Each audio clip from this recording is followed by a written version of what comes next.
This video is sponsored by the personalized soundscape app, Endel.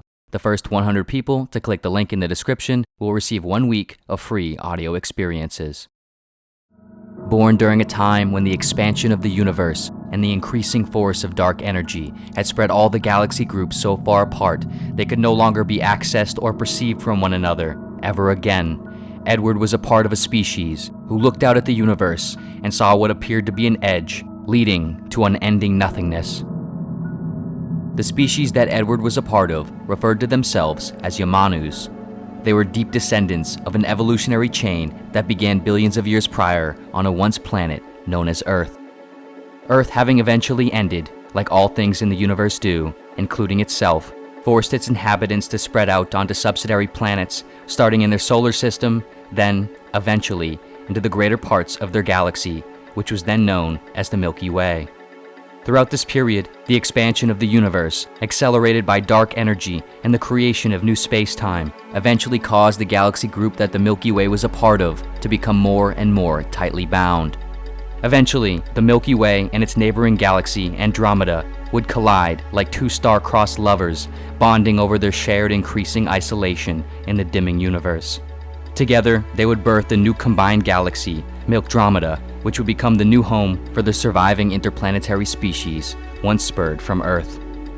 For millions of more years, the story of life in Milkdromeda, as it always was and always will, would be written in blood. Recurring missteps, disasters, and setbacks would come in the form of either partial self-destruction or cosmic catastrophes. Life would see major technological post-biology developments, only to essentially hit the reset button in some way or another, returning back near square one. Throughout this period of evolutionary trial and tribulation, the rest of the universe outside of Milkdromeda would continue to drift further and further away. At a certain point, it would drift so far, the entirety of the observable universe would pass the cosmological horizon and become impossible for any inhabitants of Milkdromeda to ever reach or interact with ever again, no matter how smart or technologically advanced they became.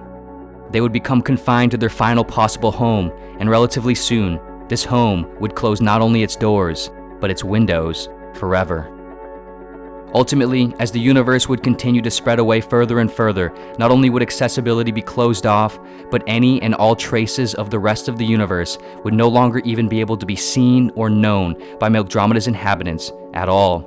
From this moment on, no outside light, no cosmic background radiation, and no other signs of the trillions of other galaxies would ever or could ever be detected or confirmed again. Methods of science, laws of physics, understood knowledge of the cosmos, technologies, stories, and medias, all would continue to be passed down from generation to generation. But as the distance between the last actual perception of the universe's prior state fell further into the past, and various cosmic and evolutionary events detonated into intellectual disorientations, the reality of the past portrayed in these surviving artifacts lost much of their truth. Each preceding generation doubted more and more the concepts of the universe's past. Edward, born during this time of total isolation from the rest of the truer universe, millions of years following the last first-hand accounts of it, found himself, along with the rest of the Yamanus, looking out into the universe and seeing a stagnant, fixed edge. For them, the universe was Milkdromeda, and Milkdromeda alone, shrouded in darkness. At an early age, after his grandfather bought him an astroscope when he was 7 years old, Edward developed a strong passion for astronomy. Together, he and his grandfather would always look up into the night sky and bond over stories about what might exist beyond the edge of the universe.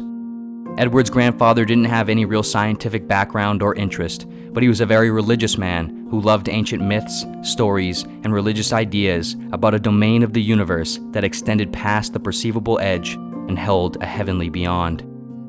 Following childhood, Edward went to Academy for Intercolonial Law after being pressured into it by his father. Edward's grandfather, however, would convince him by his 3rd year to switch to astronomy and follow his passion, which after some back and forth with his father, he would do, along with switching his second study to classics and ancient history. Following Academy, because of his exceptional performance and work displaying high-level understandings of cosmological theory, Edward would receive an offer for an incredible opportunity to work at Mount Hale Observatory for Hale Cosmic Laboratories, which he would accept. One thing that would almost immediately set him apart as a cosmologist was how much and the way he questioned the contemporary scientific consensus about the universe. At the time, the universe was generally agreed upon to be unmoving, eternal, singular, and confined within a relatively small limit or edge that could be observed, outside of which it was believed there was an eternal void that went nowhere and contained nothing but nothingness. However, throughout his early career, Edward would pull from his knowledge and background in ancient mythology and religion and would question these currently agreed upon truths. He questioned if there was something beyond the edge of the universe, if there was a beginning or end, if there were other dimensions, if there was motion occurring around and through it, if there was more. Edward was not alone in these considerations, but the majority of the Yamanus who considered or believed in these sorts of ideas were primarily associated with different religions. Based around various ancient stories, medias, and so on, these religions had developed and mutated out of the portrayed cosmic spiritual possibilities found within them. However, unbeknownst to the Yamanus, most of these stories and sources were primarily science fiction movies and books made as entertainment throughout Milkdramata's earlier history, prior to the final observations and interactions with the truer universe. Ironically, some of what was believed by these religious types was actually true, because the stories, although fictionalized and driven by thematic messaging, were based on a reality that was in fact once real. And furthermore, some of the ideas that were believed to be religious weren't references to anything spiritual or otherworldly, but rather were once real science describing relatively accurate conditions of the universe's past. At this point though, ancient science and ancient fiction had become so conflated, both equally absurd and inconceivable, they could no longer be distinguished from one another, and a weird, singular mixture of science, fictional story, and religious dogma had formed from it all of which was mostly denied by modern science. Because Edward involved these ideas at all into his research, even though primarily from an agnostic perspective, early on in his career, his reputation would begin to tarnish, and he would soon become known as a sort of pseudo-scientist, eventually costing him his dream job and ostracizing him from most of the scientific community. Following this, he would effectively be forced to explore his theories, observations, and research of the cosmos and its relationship to the stories and religions of ancient past on his own. He would never regain any serious respect from the mainstream scientific community, but he would eventually garner a small sort of underground subculture following as an independent researcher, writer, and lecturer. Many individuals were attracted to his theories and ideas because they melded the scientific and spiritual in a way that was rarely done with such nuance and intellectual prowess. When he was 73, Edward gave a lecture that he typically gave as an overview of his life's work one last time, just before he retired as a consequence of a cerebral thrombosis, debilitating his cognitive function for the rest of his short remaining life. To a small audience in a small conference center, he said, "In my lifelong research of the cosmos, ancient mythology, religion, and other echoes of the past, it appears to me that there are likely different major stages of the universe that it progresses through in time. And in every one of these stages, it seems to rip out pages from its own biography, not merely rip, but shred beyond repair. As if in an act of self-repression, it seems to bury the memories of its past into its own subconscious, never to be retrieved again. If this is true, for every conscious inhabitant of the universe throughout history, including now, there will remain and develop increasingly impossible mysteries about the universe's physics and nature. This is not because there aren't answers, but because the answers are on those pages long since shredded in past time. I believe ideas and concepts about the universe found in certain ancient stories, religions, and literature are true. Not all of them, of course, but some of them. I believe they at least point to some remnants of potential truth once shown on pieces of paper we no longer have in our version of the Cosmos autobiography. I believe there is an origin story to this universe. I don't believe it is just this or just us. I believe there was a beginning, which is often referred to throughout ancient stories and myths as either the Big Bang or God. I believe there is probably an end as well. I believe there was once and likely still is an entire other realm of the universe beyond this one, comprised of other dimensions and other galaxies and other things we can't even begin to fathom. However, what I've also realized in my research and contemplations is even if all or any of this is true, who is to say that when those stories and ideas first formed, there weren't already pages ripped out? In the same way we cannot access proof of the beginning of the universe or any of the rest of the universe's trillions of galaxies worth of a story, if there is any, would it not likely be the case that those who wrote tale of these phenomena were also unable to reach parts of the universe? Parts that would have explained to them what they were missing.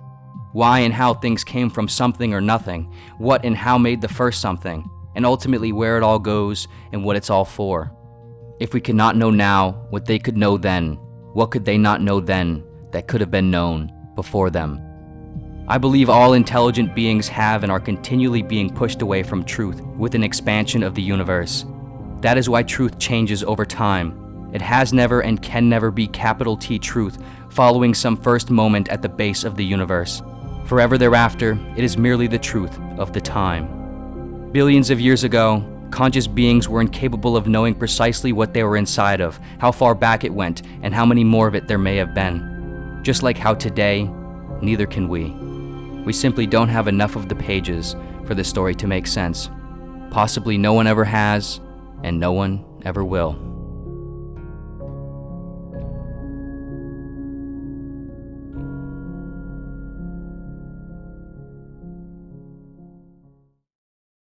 This video was sponsored by Endel.